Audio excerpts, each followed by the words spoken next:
नमस्कार साथियों।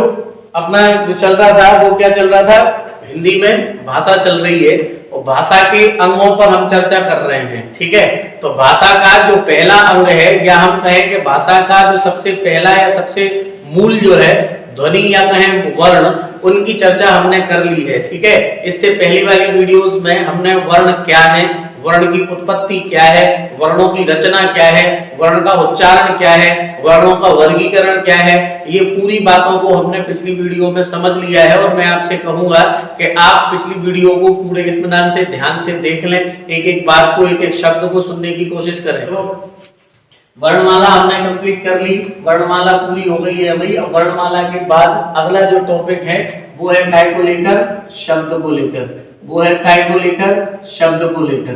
तो देखो जरा, जिस प्रकार हमने ये देखा था कि जो वर्ण है, उन वर्णों जो वर्ण है वो वर्ण क्या है, ध्वनि जो है, उस ध्वनि को जो चिन्ह, मानक चिन्ह दे दिए और उन चिन्हों को जब लिपिबद्ध कर दिया, लिख दिया, तो उन्हें कहा गया क्या, वर्ण। उन्हें क्या कहा गया, वर्ण। ठीक है, वैसे ही कई वर्ण जब मिल जाएंगे तो कई वर्ण मिलके बनाएंगे क्या, शब्द। कई वर्ण मिलके क्या बनाएंगे, शब्द बनाएंगे। तो कहने का मतलब ये कि हम ये कह सकते हैं कि वर्णों का, कई वर्णों का, हम ये कह सकते हैं कि कई वर्णों का क्या, सार्थक, कई वर्णों का सार्थक समूह, सार्थक समूह क्या कहलाता है, कई वर्णों का सार्थक समूह शब्द कहलाता है। ठीक है, तो आप यहाँ पर एक बात को ध्यान में दें, यहाँ पर मैंने एक शब्द लिखा है सार्थक। तो क्या ये लिखना जरूरी है?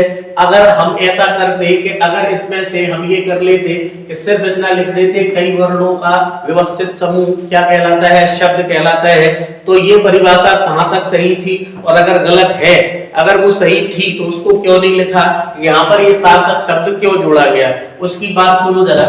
जैसे मान के चलो, अगर हम हिंदी वर्णमाला के कुछ वर्ण लिख लें, जैसे का, खा, ठीक है, ग, ठीक है, का, खा, गा, घा ले लें, अंगा ले लें, ठीक है, वैसे ही हम चा ले लें, ठीक है, वैसे ही छा, जा, झा और नया और भी ले सकते हैं। ठीक है, तो ये हमने क्या ले लिए, वर्ण ले लिए। अब मान के चलो अपन इसमें से एक वर्ण ले लेंगे और एक वर्ण ले लेंगे और एक वर्ण ले लेंगे, तो देखो तीन वर्ण हम लेंगे, इनमें से एक वर्ण ले लेंगे का, एक वर्ण ले लेंगे जा और एक वर्ण ले लेंगे क्या, घा। अब मुझे बताओ, क्या ये वर्णों का समूह नहीं है? वर्णों का समूह तो है, वर्णों का समूह तो है, लेकिन क्या इसका कोई अर्थ है? तो आप कहोगे अर्थ तो कोई भी नहीं है, अर्थ नहीं है, अर्थ नहीं है यानी ये सार्थक नहीं है, अर्थ के साथ नहीं है। जैसे अगर हम बोले खा, बोले चा, बोले झा, अब या हम बोले गा, तो अगर हम ये वाले चार वर्ण ले लें, जैसे हम एक वर्ण ले रहे हैं खा, साथ में ले रहे हैं गा और एक ले लिया चा और एक ले लिया छा, कगच, ये क्या है, वर्णों का समूह है क्या? हाँ, वर्णों का समूह तो है, लेकिन क्या इसका अर्थ है? तो हम कहेंगे इसका अर्थ नहीं है, इसका अर्थ नहीं है। इसका मतलब इनके पास क्या नहीं है, अर्थ नहीं है। ये कैसे है, निरर्थक है, इनके पास कोई भी अर्थ नहीं है, यानी अभाव है, यानी इनके पास अभाव है। किसका अभाव है? किसका? अर्थ का अभाव है। किसका? अर्थ का। अब मान के चलना जरा, दूसरा हम ले ले क्या, हमने ले लिया क्या, मान के चलो का ले लिया, गा ले लिया और क्या ले लिया, जा ले लिया। अब इसमें हम एक बड़ा आ और शामिल कर लेंगे, तो मान के चलो एक हमने का ले लिया, ठीक है, एक हमने बड़ा आ ले लिया, एक हमने क्या ले लिया, गा ले लिया और एक हमने क्या ले लिया, जा ले लिया। अब आप देखो जरा, इसमें का है, जी देखो चार वर्ण हो गए और अगर इन चार वर्णों को एक जगह लिख दिया जाए तो हमारे पास वर्ण आ जाएगा क्या, कागज। ठीक है, कागज, नुक्ता लगा दिया मैंने यहाँ पे। हम वर्ण कोई भी ले सकते हैं, कहने का मतलब कागज है ये, क्या, कागज। तो देखो कागज जब ले लिया तो ये तो आपको पता है कि ये वर्णों का समूह है, आप कहोगे हाँ। मैं आपसे पूछूंगी इसका अर्थ है, तो आप कहोगे हाँ है, अर्थ इसका है। वैसे ही अगर हम यहाँ पर एक शब्द और ले लें, जैसे हम का ले लें पूरा, आधा चा ले लें और छा ले लें और इसके साथ हम बड़ा आ ले लें, तो बन जाता है कच्छा।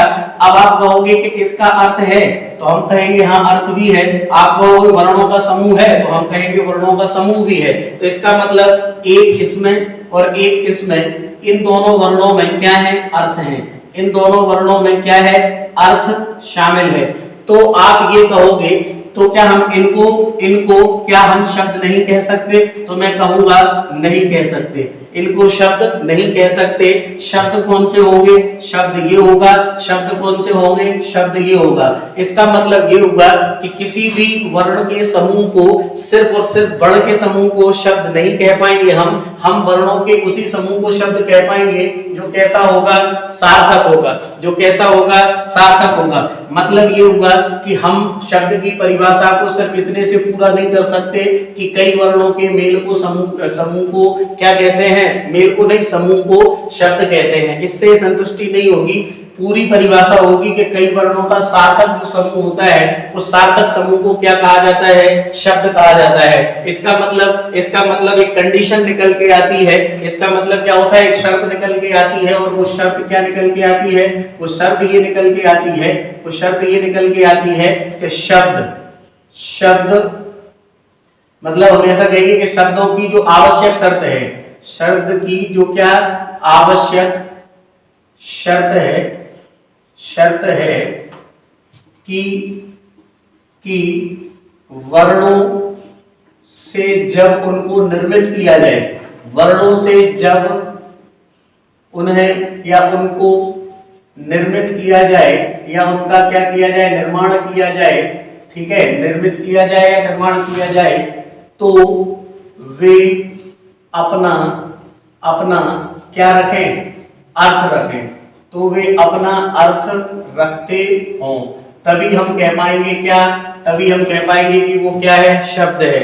मतलब शब्द तभी होगा जब वर्णों का क्या होगा। ये बात मैं बार बार इस पर जोर इसलिए दे रहा हूं कि आपसे जब प्रश्न अगर सिंपली पूछा जाएगा तो कोई प्रॉब्लम नहीं है, लेकिन अगर उन्होंने आपसे ये पूछा कि वर्णों के व्यवस्थित समूह को शब्द कहते हैं तो गलत हो गया, क्योंकि वर्णों का व्यवस्थित समूह क्या है, वर्णमाला है। दूसरा, अगर उन्होंने ये दे दिया ऑप्शन कि वर्णों के समूह को शब्द कहते हैं तो आप इसको आंसर लगा दोगे, नीचे पढ़ोगे नहीं, क्योंकि पेपर हॉल में इतना ज्यादा टाइम नहीं होता।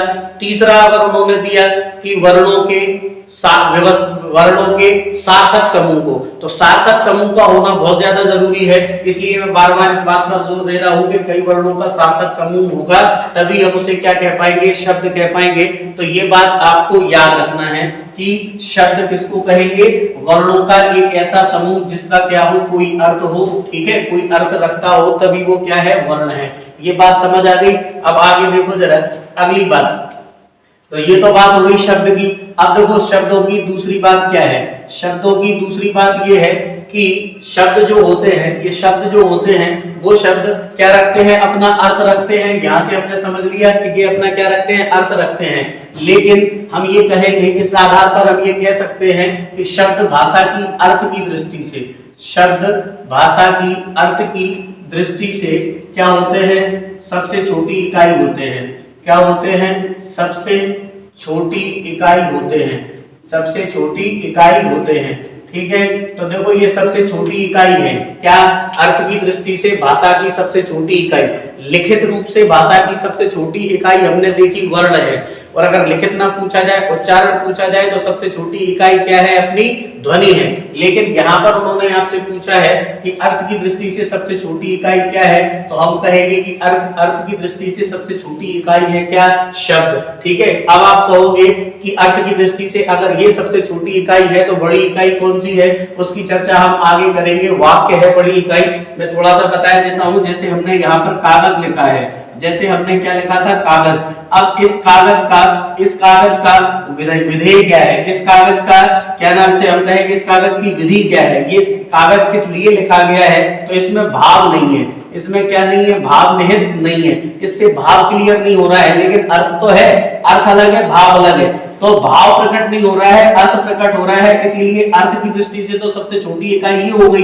लेकिन जैसे कि अगर मैं ये कहूं कि कागज कलम दबादला और लिख दूं दिल तेरे नाम करूं, इसका मतलब अब कागज क्या हुआ, हमने अब इस कागज का हमने क्या ले लिया, भाव भी ले लिया कि ये कागज जो है हमने इस भाव के लिए क्या किया है, प्रयोग किया है कि कलम दबाद ले आओ और हम दिल आपके नाम लिख दें। तो इसका मतलब ये हुआ कि ये जो कागज है, इस कागज से जैसे कई शब्द हमने ले लिए, कागज, कागज कलम दवात ला लिख दूध दिल तेरे नाम करूं, यानी 10 शब्द हमने ले 10 अक्षर हमने ले 10 शब्द हमने ले लिए और 10 शब्दों को मिलाकर एक वाक्य की एक भाषा की इकाई बनी और उसको कहा गया क्या वाक्य। तो वाक्यों में क्या होता है, वाक्यों में भाव पूरा स्पष्ट हो जाता है। जब अगर ये पूछा जाए कि भावार्थ की दृष्टि से, जब अगर ये पूछा जाए कि भाव की दृष्टि से सबसे बड़ी इकाई क्या होती है, तो हम कहेंगे कि भाव की दृष्टि से जो सबसे बड़ी इकाई होती है वो क्या होती है, वाक्य होती है। और अर्थ की दृष्टि से अगर पूछा जाए कि सबसे छोटी इकाई क्या होती है, तो आप कहोगे कि अर्थ की दृष्टि से जो सबसे छोटी इकाई होती है भाषा की वो क्या होती है, शब्द होती है। ठीक है, दूसरी बात, अब देखो अगली बात हमें क्या याद रखना है कि भाषा की मूलभूत इकाई भी है ये क्या, शब्द। भाषा की क्या है, मूलभूत इकाई है। तो ये देखो ये भाषा की मूलभूत इकाई है। अब आप कहोगे मूलभूत कैसे, तो मूलभूत ऐसे कि हमने अभी जितने भी वर्ण रखे हैं या हमने अभी जिस वाक्य का प्रयोग किया है वो वाक्य हम बना ही नहीं पाते अगर हमारे पास क्या ना होते, शब्द ना होते। मतलब जब हम कई शब्दों को बनाएंगे, कई शब्दों को एक जगह इकट्ठा करेंगे अपने भाव के अनुसार, तब जाके एक क्या बनेगा, वाक्य बनेगा। और वो वाक्य अपनी क्या रख पाएगा, भाव को स्पष्ट कर पाएगा जो हम कहना चाह रहे हैं। तो इसका मतलब ये हुआ कि मूलभूत संरचना, मतलब अगर शब्द नहीं होंगे तो वाक्यों का निर्माण नहीं हो पाएगा, और अगर वाक्यों का निर्माण नहीं हो पाएगा तो हमारे भाव सामने वाले तक प्रेषित नहीं हो पाएंगे। और जब हमारे भावों का संप्रेषण नहीं हो पाएगा तो हम अपने विचारों को, भावों को क्या नहीं कर पाएंगे, अभिव्यक्त नहीं कर पाएंगे। इसीलिए मूलभूत इकाई माना जाता है किसको, शब्दों को। अगली बात देखो, अगली बात क्या है, अगली बात यह है कि इसको पांडित्य का द्वार माना जाता है। अगली बात क्या है कि इसको पांडित्य का क्या माना जाता है, द्वार माना जाता है। तो पांडित्य का द्वार है ये क्या, शब्द। अब पांडित्य का द्वार क्यों है, क्योंकि किसी के पास जितने ज्यादा शब्द होंगे, जिसके पास जितने ज्यादा शब्द होंगे उसको उसके पास वो क्या होगा, जैसे आप अगर इंग्लिश सीख रहे हैं, आपके पास अगर वोकैब नहीं है, अगर आपके पास क्या नहीं है, शब्दावली नहीं है, तो ये पहली कंडीशन होती है किसी भी भाषा को जानने की, किसी भी भाषा को बोलने की पहली कंडीशन है कि आपको क्या होना चाहिए, शब्द आना चाहिए। दूसरी बात यह है कि उन शब्दों का प्रयोग कब करना है, कैसे करना है, उनका अर्थ क्या है, उन शब्दों को कहां जाके प्रयोग करें हम। तो कहने का मतलब ये कि जितने ज्यादा शब्द होंगे आपको, आपका ज्ञान उतना ज्यादा होगा, तो उसे कहा जाता है क्या, पांडित्य का द्वार। और ये कहने वाला जो व्यक्ति है उसका नाम है क्या, विल्सन। उसका नाम क्या है, विल्सन। तो विल्सन ने क्या बोला है, इनको शब्दों को पांडित्य का क्या बोला है, द्वार बोला है।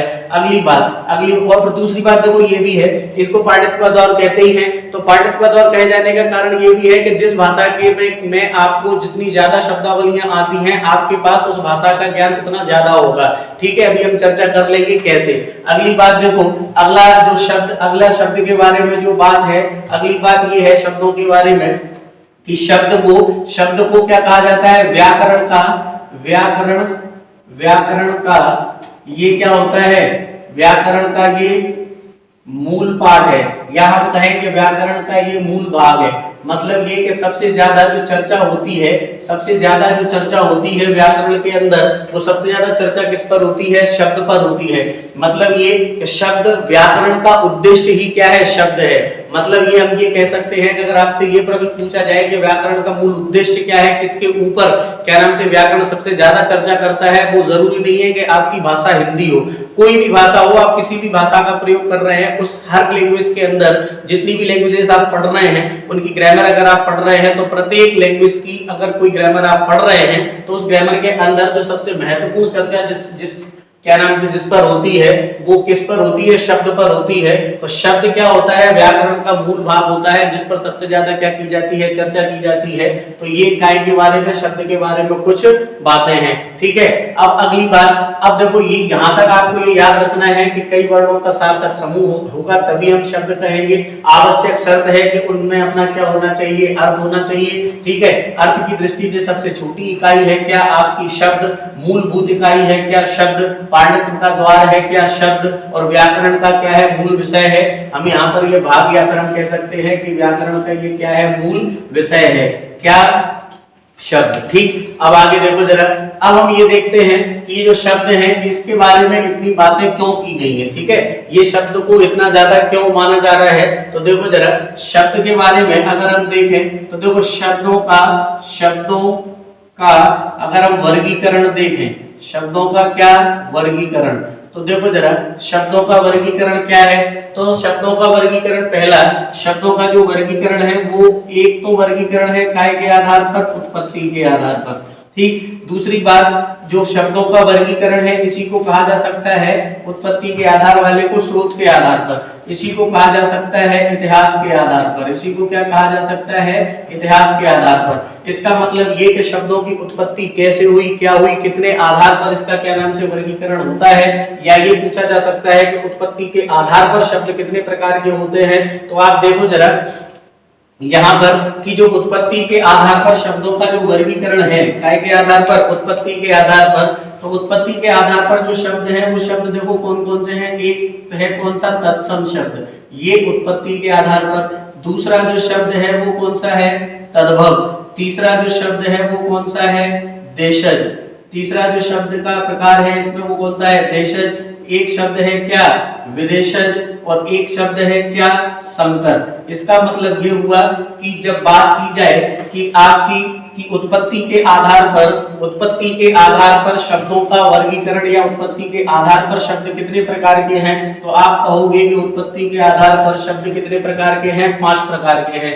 अब ये तत्सम क्या है, तद्भव क्या है, देशज क्या है, विदेशज क्या है और संकर क्या है, इसकी चर्चा हम आगे करेंगे। विदेशज को आगत भी कह सकते हैं, विदेशज को क्या कह सकते हैं, आगत भी कह सकते हैं। तो ये उत्पत्ति के आधार पर क्या है, शब्दों का वर्गीकरण है। मतलब ये कि उत्पत्ति कैसे हुई शब्दों की, जैसे हमने भाषा की उत्पत्ति की बात की, वैसे ही शब्दों की उत्पत्ति के बारे में इस विषय की इसके अंदर चर्चा कराई जाती है। दूसरी बात आप देखो, दूसरा जो वर्गीकरण है, जो दूसरा वर्गीकरण है वो दूसरा वर्गीकरण है काय के आधार पर, व्युत्पत्ति के आधार पर। काय के आधार पर, व्युत्पत्ति के आधार पर। तो देखो जरा उत्पत्ति और व्युत्पत्ति, ये दोनों शब्द जिनको पता है बहुत अच्छी बात है, जिनको पता है बहुत अच्छी बात है, लेकिन दोनों के बीच कुछ अंतर है। अंतर क्या है, व्युत्पत्ति और उत्पत्ति में जब किसी भी शब्द की रचना कराई जाए, मतलब अपने भाव के अनुसार, अपने क्या नाम से जो अर्थ में हमें शब्द को प्रयोग करना है उसी शब्द उसी भाव के अनुसार शब्दों में जब परिवर्तन कराया जाता है उसे कहा जाता है, या रचना कराई जाती है उसे कहा जाता है क्या, व्युत्पत्ति। तो व्युत्पत्ति कह सकते हैं, या फिर इसी को कह सकते हैं रचना, या फिर इसी को कह सकते हैं क्या, बनावट, या फिर इसी को क्या कह सकते हैं, बनावट। मतलब ये कि उत्पत्ति व्युत्पत्ति दोनों में क्या है, अंतर है। अंतर क्या है वो मैंने बता दिया कि उत्पत्ति में जहां पर शब्द का क्या होता है, ये शब्द की उत्पत्ति में केवल ये देखा जाता है कि शब्द की उत्पत्ति कैसे हुई। व्युत्पत्ति में क्या होता है, व्युत्पत्ति में शब्दों की रचना कराई जाती है, व्युत्पत्ति में शब्दों की बनावट की चर्चा की जाती है, जिन्हें हम उपसर्ग लगा के बना सकते हैं अपनी आवश्यकता अनुसार, जिनके हम प्रत्यय लगा के अपनी आवश्यकता अनुसार रचना की क्या नाम से शब्दों की बनावट कर सकते हैं। ठीक है, तो हम उपसर्ग लगाकर, जैसे मान के चलो एक शब्द आपको आता है केवल क्या, जय, एक शब्द आपको आता है जय, या फिर आपको एक शब्द आता है क्या, हार। अब अगर आपके पास ये जय शब्द है और ये हार शब्द है, अगर आपने इसके पहले अगर आपने प्रति उपसर्ग लगा दिया तो ये आपकी जरूरत पूरी हो गई। शब्द दो हैं, प्रति है और हार है, लेकिन आपने क्या किया, रचना कर दी, बना दिया क्या, प्रतिहार। जैसे आपके पास जय है, सिर्फ आपके पास क्या है, जय है, अगर आपने आगे आ लगा दिया तो आपने अपना अर्थ बदल लिया और शब्द का क्या कर लिया, प्रयोग कर लिया। तो ये आपने क्या की, इसकी व्युत्पत्ति की, विशेष प्रकार से उत्पत्ति आपने शब्दों की कर दी। मतलब व्युत्पत्ति का मतलब है विशेष प्रकार से शब्दों की उत्पत्ति करना। तो ये हमने जय को अजय बना दिया, जय को अजय बना सकते थे, जय को क्या नाम से हम पराजय में बदल सकते थे, हार को हमने जैसे प्रत्याहार में बदला, हार को है ना प्रत्याहार में बदला, वैसे ही हार को हम क्या कह सकते थे, उपहार भी कह सकते थे। तो कहने का मतलब हम विशेष तरीके से जब किसी शब्द की उत्पत्ति करते हैं, या हम कहें कि हम जब विशेष तरीके से किसी शब्द की रचना करते हैं या बनावट करते हैं, उसे तो कहा जाता है व्युत्पत्ति। और जब हम विशेष प्रकार से नहीं करते, अपने आप शब्द उत्पन्न होते हैं, उनको कहा जाता है क्या, उत्पत्ति। तो देखो जरा उत्पत्ति के आधार पर अगर आपसे पूछा जाए कि कितने प्रकार के होते हैं, तो आप देखो एक शब्द होता है कैसा, रूढ़ शब्द। ठीक है, एक होते हैं रूढ़, एक होते हैं क्या, यौगिक। ये उत्पत्ति के आधार पर नहीं है, काय के आधार पर है, रचना के आधार पर। और एक को कहा जाता है क्या, योग रूढ़। एक को क्या कहा जाता है, योग रूढ़। ठीक है, तो देखो जरा व्युत्पत्ति के आधार पर कितने प्रकार के हो गए, 3 प्रकार के हो गए। हालांकि मूल रूप से 2 ही प्रकार के माने जाते हैं, यौगिक और रूढ़। ठीक है, यौगिक और रूढ़ मूल रूप से तो यही माने जाते हैं, मूल रूप से यही माने जाते हैं कि यही है। ठीक, तो देखो जरा, तो ये मूल रूप से माने जाते हैं व्युत्पत्ति के आधार पर शब्दों का वर्गीकरण ये है। इसके बाद अगला जो हम वर्गीकरण देखते हैं शब्दों का, वो हम शब्दों का वर्गीकरण देखते हैं काय के आधार पर, प्रयोग के आधार पर। शब्दों का वर्गीकरण काय के आधार पर, प्रयोग के आधार पर, या हम कह सकते हैं कि शब्दों का वर्गीकरण काय के आधार पर, व्याकरण में प्रयोग के आधार पर, या हम कह सकते हैं कि शब्दों का जो वर्गीकरण है वो काय के आधार पर, विकार के आधार पर। ठीक है, तो देखो जरा, विकार के आधार पर, अब जब विकार के आधार पर चर्चा की जाती है तो दो प्रकार के शब्द होते हैं, मूल रूप से दो भागों में बांटा जाता है। एक को कहा जाता है क्या, विकारी शब्द, एक को क्या कहा जाता है, विकारी, और एक को क्या कहा जाता है, अविकारी। अब ये क्या विकारी है क्या अविकारी है, इसकी चर्चा हम आगे करेंगे। ठीक है, अब जी केवल मैं ये बता रहा हूं कि हम क्या पढ़ेंगे अंदर। ठीक है, तो उसकी चर्चा कर रहे हैं हम। तो देखो जरा, यहाँ पर जो विकारी शब्द हैं, ये विकारी शब्द चार प्रकार के होते हैं, वैसे ही अविकारी शब्द भी क्या होते हैं, चार प्रकार के होते हैं। इनमें जो विकारी शब्द है उसमें क्या आता है, संज्ञा आती है। ठीक है, उसमें क्या आता है, सर्वनाम आती है, उसमें क्या आता है, सर्वनाम आती है। इसी के अंदर क्या आती है, क्रिया आती है। ठीक है, क्रिया आती है, और इसी के अंदर क्या आता है, विशेषण आता है।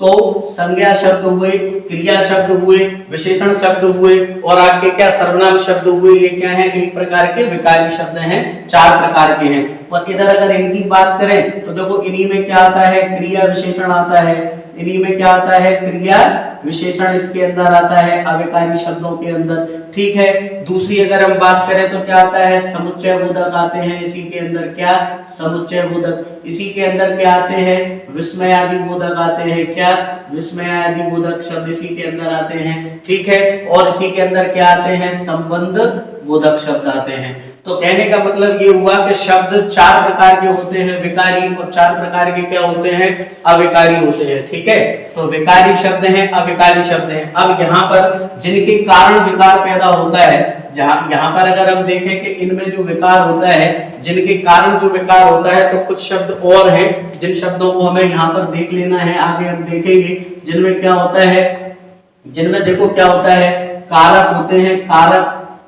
ठीक है, लिंग होते हैं। ठीक है, इसी के अंदर क्या होते हैं, वचन होते हैं।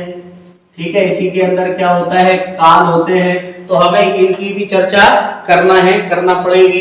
ठीक है, तो लिंग है, वचन है, ठीक है, कारक है, काल है। ठीक है, इनके कारण क्या होते हैं, परिवर्तन होते हैं। तो ये शब्द, ये भी क्या है, एक प्रकार के शब्द हैं जो गौण रूप से हम इनकी भी क्या करेंगे, चर्चा करेंगे। ठीक है, अब आगे देखो, तो ये प्रयोग उत्पत्ति के आधार पर हो गए शब्द। ठीक है, अब आगे देखो, अगला जो शब्दों का प्रकार है, अगला जो शब्दों का प्रकार है वो है काय के आधार पर, अर्थ के आधार पर। वो काय के आधार पर है, अर्थ के आधार पर।